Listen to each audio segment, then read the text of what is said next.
There is something living inside you that has never been introduced, not to anyone else, not even to yourself. It does not announce itself the way wounds usually do, with pain that is sharp enough to locate, with a source you can point to and say, this is where it started. This is what happened. This is the thing that broke something in me. It is quieter than that. It lives in the pattern. In the specific way, certain moments land harder than they should. In the disproportionate weight of a look that should not matter as much as it does. In the way you sometimes feel grief that has no obvious cause, as if you are mourning something you cannot name because you were never properly introduced to it in the first place. Carl Jung called this the unintegrated wound, the part of the psyche that does not heal through time alone, through effort alone, through the accumulation of better experiences and conscious decisions and the determined forward movement of a person who has done everything right. The part that heals only through one specific act, the act of naming. Jung spent years sitting with people who had done the work, who had read the books and attended the sessions and made the changes and built the boundaries and told themselves and everyone around them that they were healed. And they were partially. The surface had changed, the behavior had changed, but something underneath had not moved. Jung called it the wound that wears the healed person's face, the unexamined interior injury that learns over time to perform recovery with the same fluency. The adaptive self performs normalcy. It does not limp anymore. It does not announce itself. It simply shapes everything. The way you choose people, the way you leave before you can be left, the way you stay long after leaving would have been the kinder thing for everyone involved.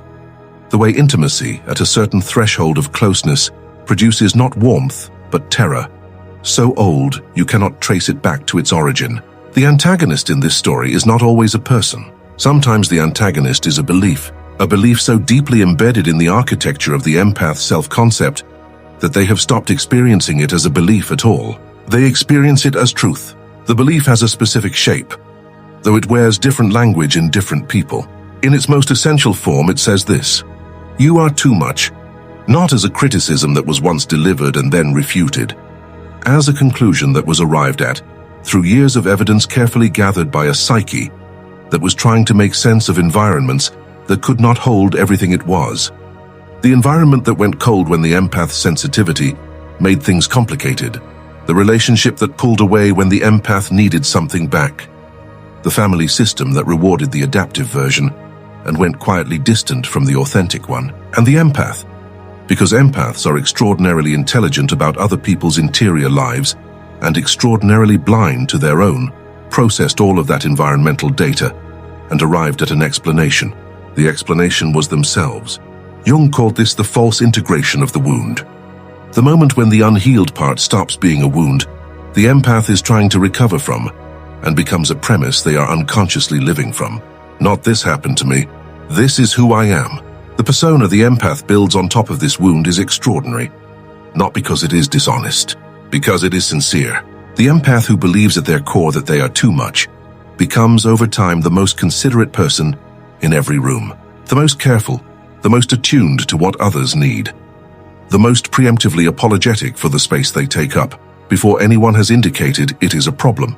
They become, in the most real sense, a person who has made themselves smaller as an act of love, who has edited their intensity, their depth, their extraordinary capacity for feeling, into something more manageable, more palatable, more unlikely to cause the cooling that the wound taught them was coming if they were too fully themselves. And everyone around them benefits from this editing. They get the warmth without the intensity, the depth without the demand, the extraordinary attunement without the reciprocal requirement to be equally present. They get the curated version, the version that learned, precisely and efficiently, which parts of itself were safe to offer. And the unedited version, the real one, the one that contains everything the empath learned was too much, waits in the part that was never introduced. The shadow carries it all. Jung's concept of the shadow is frequently misunderstood as the dark side of the personality. The aggressive impulses, the selfish desires, the ugly thoughts a person is ashamed to acknowledge. But in the empath, the shadow is different. The empath's shadow does not hold what they are ashamed of being. It holds what they are afraid of needing. The full weight of their longing to be seen without performing for the seeing. The desire to be loved not for what they provide, but for what they are, in the uncurated, unedited, fully present reality of what they actually are on an ordinary afternoon when no one needs anything from them. The grief of every moment they swallowed something real to preserve someone else's comfort. The anger, quiet and ancient and exhausted, of a person who has been giving from a depth that nobody around them has ever thought to ask about. All of it waiting in the shadow, unnamed, and therefore unchangeable, because here is what Jung understood, that most psychological frameworks still fail to account for. The wound does not heal through understanding alone. You can understand your patterns perfectly. You can trace them back to their origins with clinical precision. You can know intellectually exactly why you do the things you do, and exactly what it would look like to do them differently, and still wake up the next morning and do them again. Because knowledge and naming are not the same thing. Naming is not analysis. Naming is contact, the direct, unmediated, felt encounter between the conscious self and the wound that has been living in the unnamed dark. Not, I understand that I felt abandoned, but I was abandoned, and it changed something in me. And that something has been quietly running my life from a place I was never willing to look directly at. Not a conclusion, a meeting. The self finally turning toward the part of itself it has been managing from a careful distance, and speaking to it, specifically, without the buffer of analysis, without the protective layer of intellectual framework. Just the truth, said out loud, even if only to yourself, even if only once. What happens in the antagonist when the empath finally does this? Jung called it the loss of the host. The people who had organized their access to the empath around the empath's wound, around their need to be needed, their inability to hold their full weight, their reflexive shrinking in the face of someone else's discomfort, find themselves suddenly without the dynamic they had come to rely on. Not because the empath became cold, because the empath became present, and presence, to someone who feeds on absence and on the specific gap between who the empath actually is and who they have been performing, is disorienting. They reach for the old pattern, the guilt, the specific language that used to activate the empath's wound reflexively. You are being selfish. You have changed. You are not the person I knew. And the empath, for the first time, does not scramble to fill the gap those words used to open. Because the wound has a name now, and named wounds do not respond to the same triggers. They have been claimed, and what has been claimed cannot be used. The antagonist's persona begins to fail.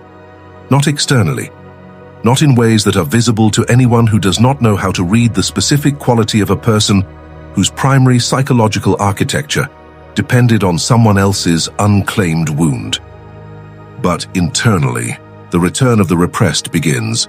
Everything they projected onto the empath, the inadequacy, the neediness, the fear of being fundamentally unlovable without performance, comes back. Not as punishment, as gravity. The psyche, Jung said, is always moving toward wholeness, and wholeness requires confrontation with the shadow. The antagonist, who avoided their shadow by keeping the empath's wound active enough to project into, now faces it without a screen, without the empath willing to receive what they cannot carry. And that confrontation, in the silence of 3 a.m, in the specific texture of a life that suddenly has no mirror in it, is the most honest thing they have ever experienced. And the most terrifying. The empath does not watch this happen. They are not there for it.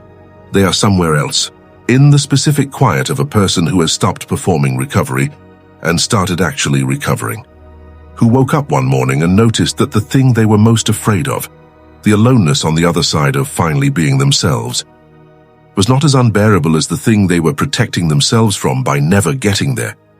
Who discovered that the part of them that was never introduced, when finally named, when finally turned toward with the same quality of presence the empath had always given everyone else, did not destroy them, did not confirm what the wound had always whispered, did not prove that they were too much.